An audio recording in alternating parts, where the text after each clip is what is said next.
Szia, és most szeretném megkérdezni téged, hogy most épp te mi ott csinálsz? Igazából most igen, egy kibaszott tetőt.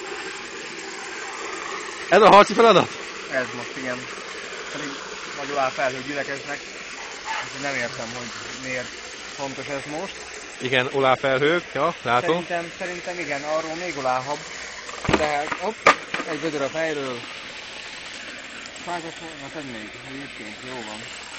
Aztán tele lesz a vödöröm, meg a tekem. Mindig el tisztának, aki felhúzza, de szeretném, ha ezt majd felvennéd azért végig.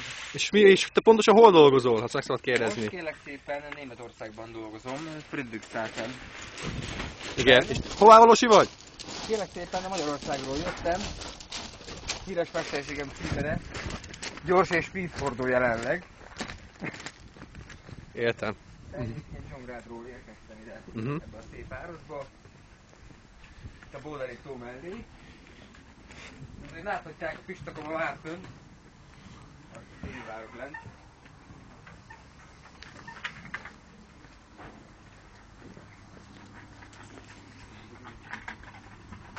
Vödöröt nézzük már.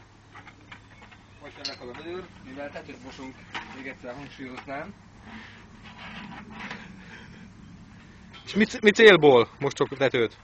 Abból a célból... Várjál, ezt a technológiát meg szeretném nézni, mutasd csak, hogy egyszer hogy akasztod rá. Figyelj! Aha. Mehet Pista. Húzzad.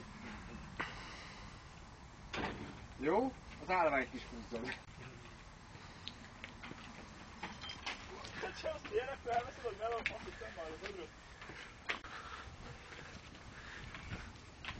Pedig két kis vödörömmel megyünk homokozni. De a kőbányában.